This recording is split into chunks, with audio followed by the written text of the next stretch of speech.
friends. Tom Mullen here, and it is my distinct pleasure to be talking with Republican Congressman and presidential candidate Ron Paul of Texas. Dr. Paul, thank you for being with me. You're welcome. Nice to be with you. Congressman Paul, much of the Republican establishment seems to be saying a lot of the things that you've been saying on foreign policy since the 1970s. Do you think that they're just trying to appeal to your base, or they've realized that the fiscal problems are going to force the issue, or is it a little bit of both? I think it's a little bit of both.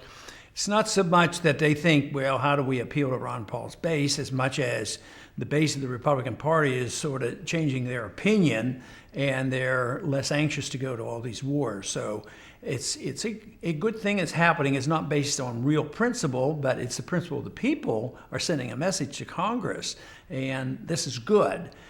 So I would say that the country is moving certainly in a different direction. The money has a lot to do with it too, because we're out of money. And I used to kid, but pretty serious too. I would say I'm going to win this argument on foreign policy, but it's not because of my great speeches. It's going to be because we're going to be flat out broke, and we'll have to retrench. And that's the way great empires always go. They usually lose steam because of economic reasons, just as we recently seen with the Soviet system. It collapsed for economic reasons, not because we had to fight a real hot war with them. One of the things that happened to the Soviet system was also a collapse of the currency, which is something that you've been warning about for quite a while. Now, for people new to monetary policy, maybe hearing it from you for the first time, even if the system works, it's really still what they call a wealth redistribution system, what we call in plain English stealing. Can you elaborate on that a little bit?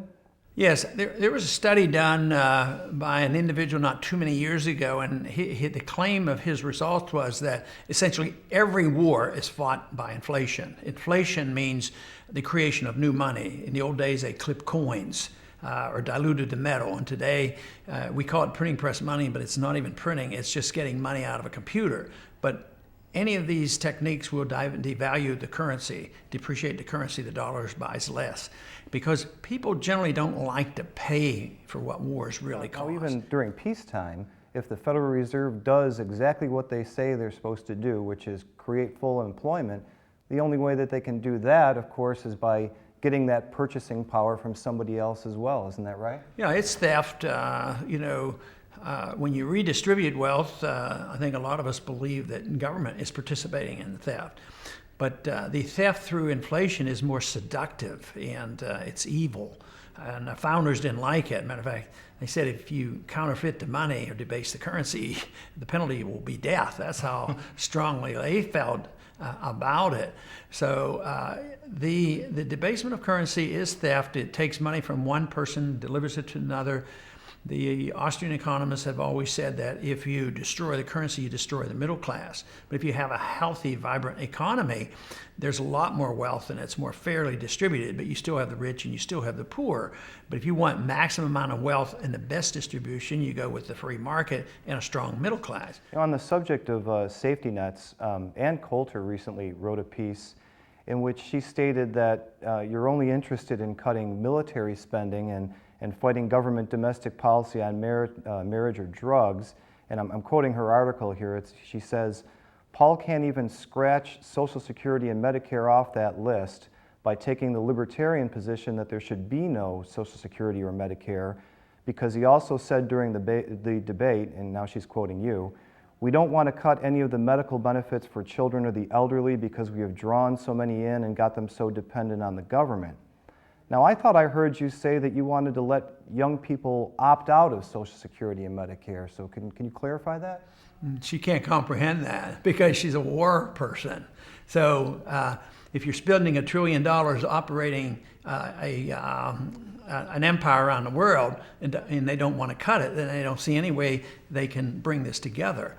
No, I wouldn't have voted for any of those programs. I don't believe in them because they eventually give us what we have, a bankrupt system, and people are on the verge of losing everything, their Social Security and medical benefits.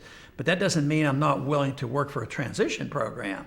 So I'm not going to cut child health care as a way to balance a budget. And too many conservatives will do that. Some domestic program, they'll cut it, but they won't cut a penny out of the military. And she calls that defense. I don't call it defense.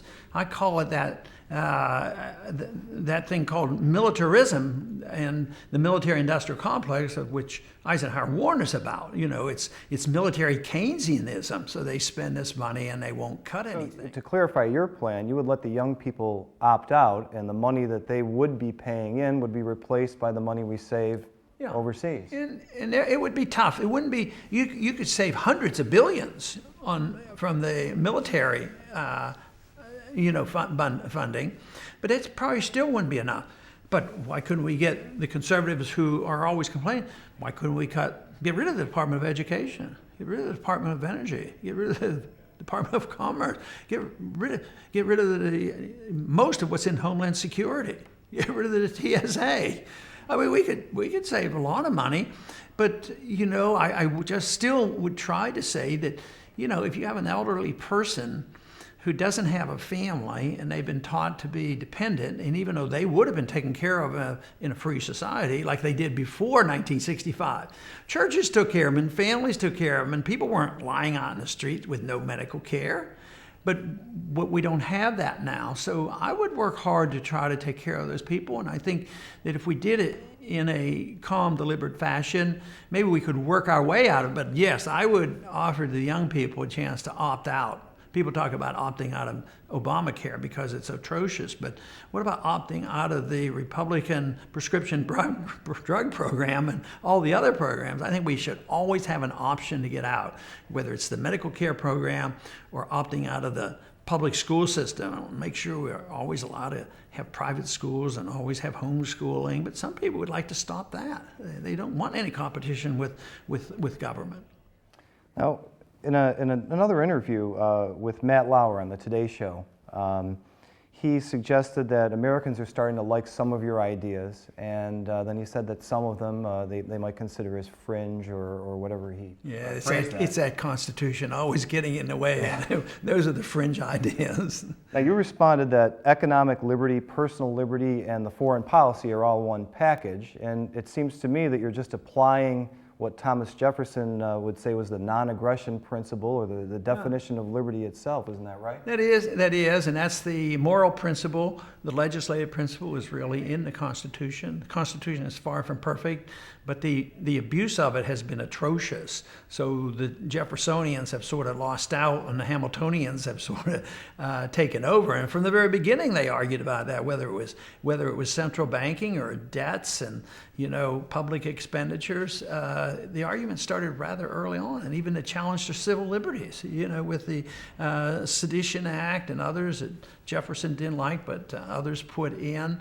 So it is human nature, it seems, that even those who defended the Constitution and participated in it, once they became president, they weren't quite as good. Well, Woodrow Wilson said in his book, The New Freedom, that the idea that the government should be limited to just keeping us from harming each other just doesn't work anymore. Society's too complicated, and it's intolerable unless we let government do more.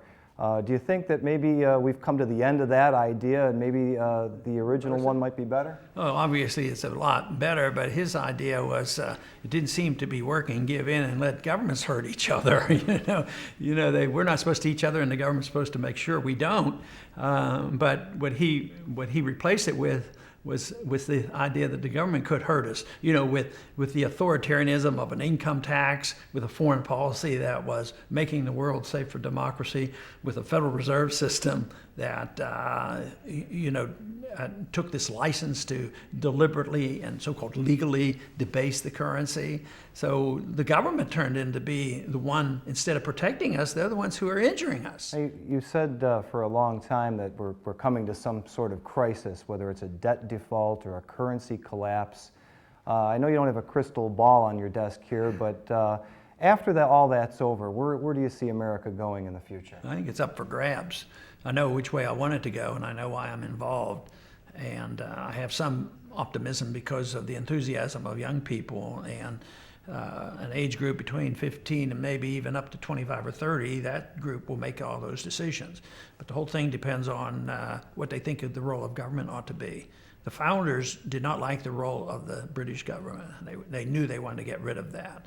But we have been very complacent, and we've accepted the fact that as long as we got more stuff, we didn't care what the role of government. When I was in college, it was very, very hard to find good information. And then I relied a whole lot on the Foundation for Economic Education, Leonard Reed's group. But they were far and few between. There weren't that many groups. But today we have the internet and multiple groups. So I think that's why the message is spreading, and that's why I'm more hopeful. Well, Dr. Paul, I know you're busy, and I appreciate you taking the time to meet with me today. Thank you. Good to be with you. All right. Uh-huh.